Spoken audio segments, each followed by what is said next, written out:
Marami sa atin na nag-a-aspire magkaroon ng credit card. Pero ang akala natin, ang na-approve lang yung mga may trabaho, yung mga may business. Welcome to Crisel Morales' Best Videos Collection.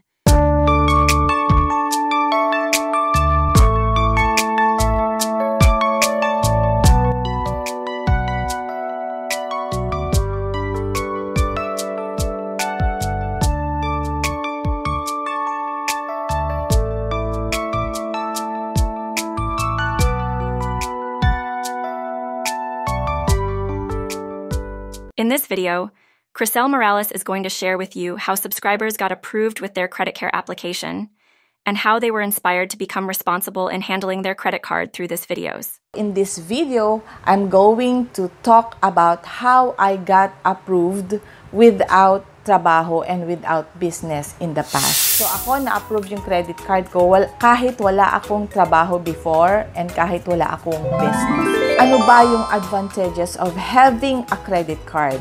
Okay, first, purchasing power. Nakakatakot, parang metro ng taxi na kapag umandar na, kapag tumakbo na, yung metro hindi na mapigilan. Talagang patak ng patak ng patak. So, ganon ang cash advance. May mga credit card na talagang walang fees. Walang cash advance fee, walang interest and all that. Pero kapag ang credit card mo is not really designed as that, ang hirap talaga. Grabe, dito talaga ako na-amaze. Nag-purchase ka, installment, kahit ilang terms pa yan, kahit ilang buwan. Ang nakaka-amaze talaga, mag-uumpisa kang magbayad 3 months after. Imagine, si PNB, si East West, si Citibank, si Security Bank, and marami pang iba. So, I made a video regarding that at dito ko rin i-share kung anong credit card talaga ang para sa akin merong pinakamagandang installment program. Pag in case na hindi mo kayang bayaran ang credit card mo, the first thing you have to do is, in other words, babae po ako. Sapat na ba yan? Nakasagutan sa katanungan mo. In today's video, napaka-exciting ito because I'm going to entertain questions, queries, and even bashings. Sometimes it hurts. Pero kailangan nating harapin. That's a part of being a vlogger or a YouTube creator. Yan. So, sasagutin natin lahat ito and I'm in the mood. I'm in the mood for dancing. For dancing. Yung ba yung tamang lyrics? Okay, so, start na tayo.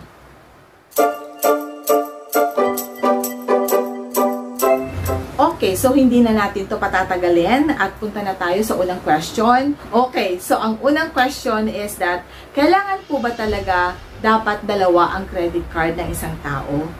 Okay, ang sagot ay hindi. Kung okay ka na sa isang credit card, that's okay.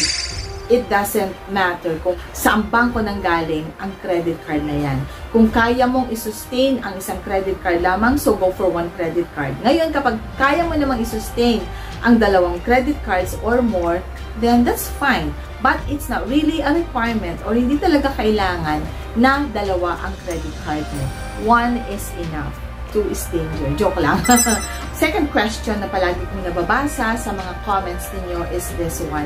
Ano po ang gagawin kapag hindi ko kayang bayaran yung credit card bill ko? In case na hindi mo kayang bayaran ang credit card mo, the first thing you have to do is call your hotline.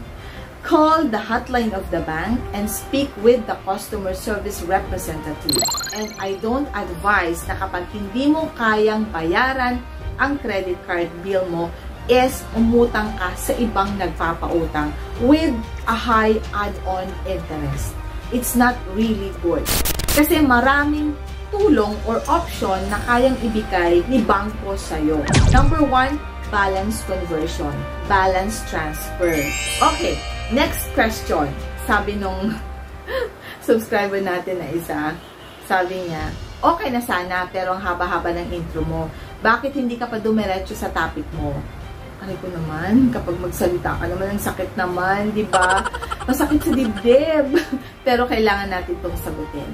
Alam mo, strategy-wise, kung minsan, kung maigsi lang yung topic mo talaga, hahabaan mo ng konti yung video para makompensate mo or ma-meet mo yung 10 minutes requirement para mas marami yung ads sa video mo. So, yon ang sagot. And eto pa ang isang question. Babae ka ba? Kasi mukhang lalaki ka. Ay ko naman! Kung magsalita ka naman dyan, ano bang tingin mo sa akin? Am I a boy or a girl? Fly me to the moon and let me play among the stars. Let me see what spring is like on Jupiter and Mars. In other words, hold my hand. Ooh, in other words, darling, kiss me. Fill my heart with songs and let me sing forevermore. You are all I long for, all I love evermore. In other words, hold my hand. In other words, babae po ako. Oh, sapat na ba yan? Nakasagutan sa katanungan mo? Aray ko naman, ano po ang tingin niyo sa akin? Babae or lalaki? Okay lang, mag-comment na lang po kayo dyan. And it's okay if you think I'm a man or I'm a woman. That's fine with me. But the truth is, I'm a woman. Okay? So, in that case, magkakaroon tayo ng doon nangyayari yung overspending at unmanageable debt. Kasi meron tayong napaka-importanteng topic na very useful sa ating lahat, most especially sa mga baguhan sa paggamit ng credit cards o yung sinasabi nating beginners na pareho din natin. Okay, straight payment ay isang terminology na ginagamit sa credit card. So, the sales representative will tell you, ma'am, straight payment lang po. So, ano ba yung straight payment? Straight payment is using your credit card to purchase and then pagdating ng billing period or ng due date mo, babayaran mo yon. Okay, so, ganun ang straight payment. Ang maganda sa straight payment is that, number one, okay, you will be able to manage your debt well. And pangalawa na importance ng straight payment is that in order for you to avoid overspending. Okay, kaya maganda na straight payment din kapag available sa credit limit mo and may available din pangbayad pagdating ng billing period sa credit card.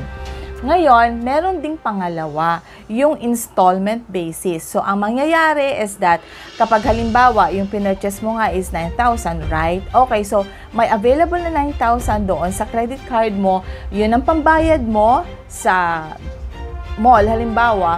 And then, pagdating ng bayaran, hindi mo siya babayaran in full amount, kundi pwede mo siyang bayaran in an installment basis. Depende sa bangko yan.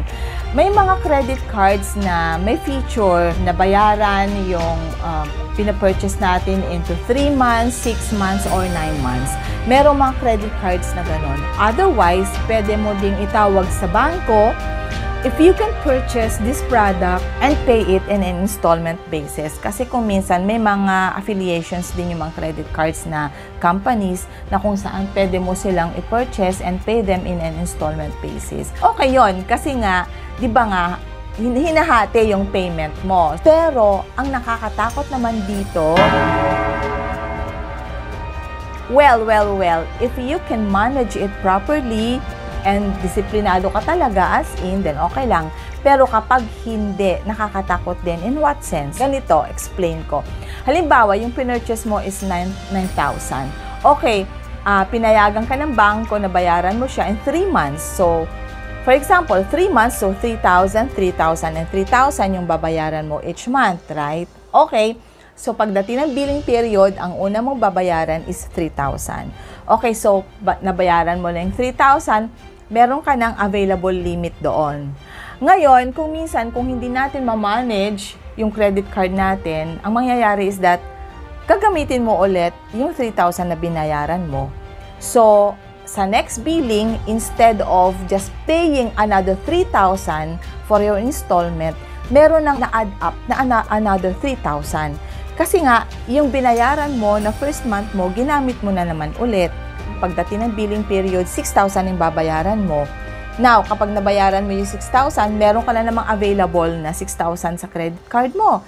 So, ang mangyayari, dahil kailangan mo talaga, ginamit mo na naman yung 6,000. So, pagdating ng billing period for the third month, dahil nagamit mo ulit yung 6,000 doon sa credit limit mo, babayaran mo the third month, instead of just paying 3,000, 9,000 yung babayaran mo. Kaya nga, installment basis, pag-isipan natin mabuti, i-manage natin ng mabuti. Kung minsan, ang laki din ng overspending na fee o tsaka penalties. Kaya it's very important for us to think it twice and over again.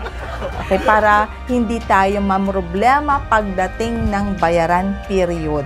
Thank you so much once again, and always remember that life is beautiful because God is so good. So thank you. Take care. Stay safe. God bless you all.